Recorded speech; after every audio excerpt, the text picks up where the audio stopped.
लोकसभा चुनाव में 50% से अधिक वोट पाने का लक्ष्य लेकर चल रही भाजपा इस बार नई रणनीति के साथ उतरने जा रही है। लगातार तीसरी बार सत्ता में वापसी के लिए प्रधानमंत्री नरेंद्र मोदी ने माइक्रो लेवल प्लानिंग की है।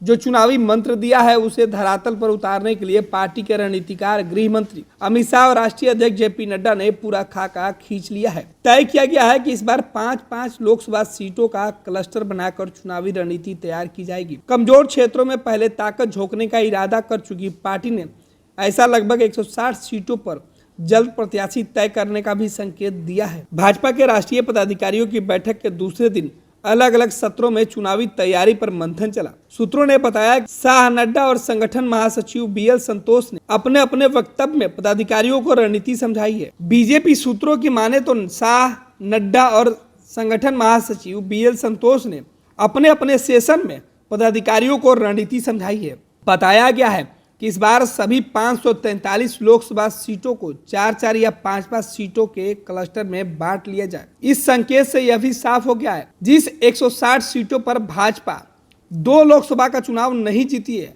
वहां पार्टी जल्द अपने प्रत्याशियों का नाम घोषित कर सकती है और इन संभावित सीटों पर जनवरी के अंत तक प्रत्याशी को उतार कर मैदान में पूरी तैयारी की जाने की जो रणनीति है वो बनी है। आपको बता दें कि बीजेपी ने चुनाव के पहले ही अपने तमाम पदाधिकारियों की बैठक लेनी शुरू कर दी है और पूरे तरीके से 2024 के चुनाव के मोड में बीजेपी दिख रही है। यही वजह है कि दिल्ली के अंदर प्रधानमंत्री नरेंद्र मोदी को किस तरीके से वापस तीसरी बार सत्ता में लाया जाए, इसकी रणनीति बनाने में बीजेपी तमाम अपने संगठन के नेताओं के साथ जुटी हुई है। मैराथन बैठक में शाह और नड्डा ने कई चुनावी जो तैयारियों का खाका है वो खींचा है।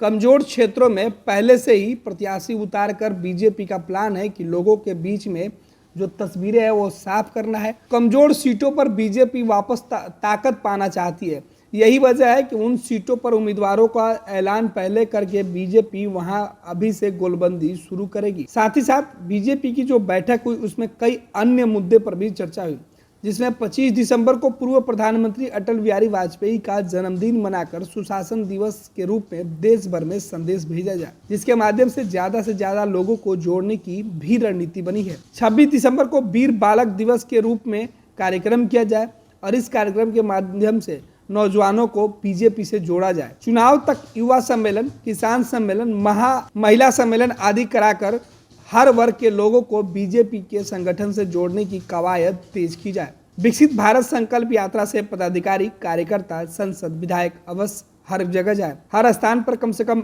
1000 लोगों को इकट्ठा कर बीजेपी महामंत्र देने की कोशिश में जुटी हुई है। यही वजह है कि बीजेपी ने अपनी पूरी रणनीति साफ कर ली है, जिससे आने वाले चुनाव में किसी भी सूरत में बीजेपी अपने लक्ष्य को हासिल करने की कोशिश में आगे बढ़ रही है। पैनोरमा ग्रुप, जो सोचता है वो करता है।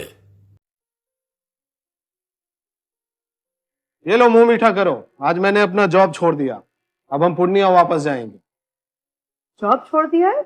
मतलब ये घर कैसे चलेगा? हम करेंगे क्या? और माँ बाबूजी क्या बोलेंगे? इसलिए मैं एक और मिठाई का डब्बा लाया। अपने बिजनेस के लिए लोन अप्रूव हो गया। अरे लोन अप्रूव हो गया वो तो ठीक है, लेकिन पूर्णिया में हम रहेंगे कहाँ? अपना घर भी तो नहीं है वहां। इसलिए तो एक और मिठाई का डब्बा अलग से लाया हूं। हमने पूर्णिया में घर ले लिया है, पूर्णिया के ई होम्स पैनोरमा में। पूर्णिया में पैनोरमा ग्रुप लेकर आए हैं ई होम्स पैनोरमा। बड़ा घर, आलीशान जिंदगी और अत्याधुनिक सुविधाओं के संग। अरे अब क्यों मुंह मीठा करवा रही हो? क्योंकि हम घर वापसी जो कर रहे हैं। घर वापसी की खुशी पूर्णिया में ई होम्स पैनोरमा के संग। E Homes Panorama, luxurious lifestyle redefined.